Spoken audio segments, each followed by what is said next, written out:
Om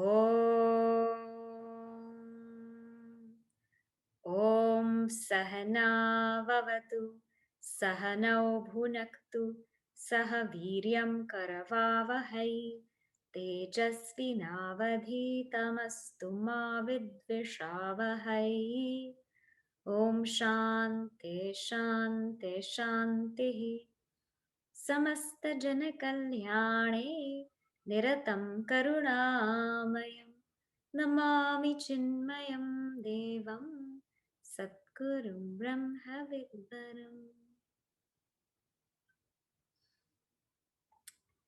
So we are in the mantra Om Trayambakam Yajamahe Sugandhim Pushti Vardhanam.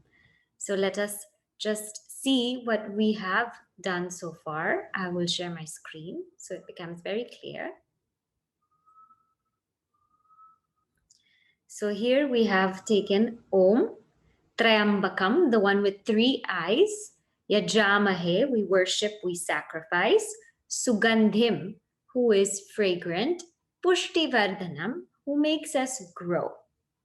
So today we will see that word, Pushtivardhanam. Yesterday we saw Sugandhim, right? The one who is very, very fragrant. And what happens is when we worship Lord Shiva, so Lord Shiva doesn't need for us to worship him. We need to worship him so that we become fragrant. And that is Sugandhim. And that was shown in the story of Sati and Parvati. Now, Sati represents not really Shiva's wife, but Sati represents that seeker in us. That seeker in us who, in our beginning stages of the quest, whether we are male or female, this is the symbolic meaning of the story, that sometimes there is self-doubt or there is doubt about the truth. Sometimes we question, sometimes we're uncertain. And therefore, that sati represents that seeker who is in that frame of mind of doubt. And when she becomes Parvati, this represents that seeker who has faith. And with that faith, when one performs tapas or austerity, they reach knowledge or they gain knowledge. And this is shown in the Bhagavad Gita, Shraddhavan Labhate Jnanam. So although it is Sati into Parvati, please look at the symbolic meaning. It is not the wife of Shiva meeting Shiva. It is the symbolic meaning of a seeker. And the seeker as Sati, whether male or female, gives up their body. Means they give up their old self. They give up their old notions. This is Sati. And they take on the birth of somebody with incredible faith. And when they do that, they meet Shiva. And that is Sugandhim. When we meditate, when we contemplate, when we channel our energy towards Shiva, we become fragrant like Shiva. And to the point that Shiva and Shakti are in one level. So we become one with Shiva. Now, Sugandhim, there is a danger. When a seeker starts to become fragrant, when a seeker starts to blossom, becomes good, gains sattvic tendencies, there is a tendency of pride. And so Pushtivardhanam means the one who nourishes our growth or increases our growth by shrinking our pride. That is called Pushtivardhanam.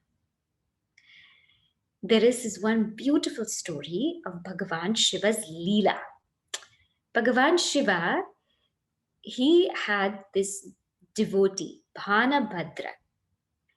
And this was in the Pandyan kingdom, in the capital, in the city of Madurai. There was this king, this Pandyan king. And this king, so many musicians used to come to his court. So many musicians used to come and play in his court. And there was this one particular musician called Yemanathan. And this Yemanathan had a veena and he would play beautifully, and he would capture the entire audience, and everybody would be in such awe of this Yamanatha. So the king knew that he was very proud. So he told his other minister, Bhanabhadra, who also knew music, who said, can you play, against Yamanatha tomorrow? Can you play against him? Because he's becoming too proud. He's becoming so puffed up. And so Bhanabhadra said, okay. But inside, he didn't know what to do. And that whole evening, Yamanathan's disciples were playing all around the city. They were going around the city and they were just playing music. And this Bhanabhadra said, if the disciples are so good, what more the guru? How will I play against him? How will I defeat him? So he didn't know what to do.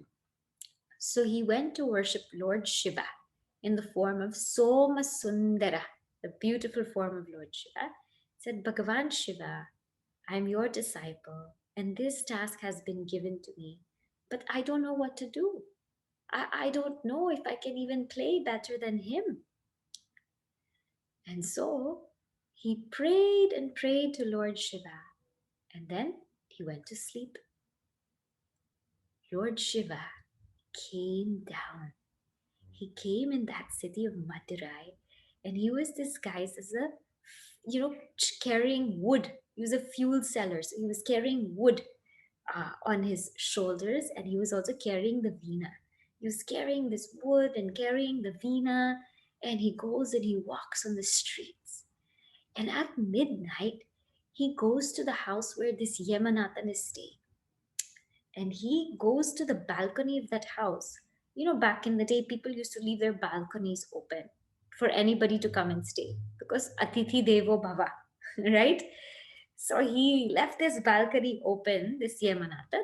Lord Shiva went there, disguised as this fuel seller with the wood, with the veena. And he took the veena and he started playing so beautifully. He was playing this Deva Raga, a divine kind of tune, which had never been heard. This Yamanathan hadn't heard it in such a long time.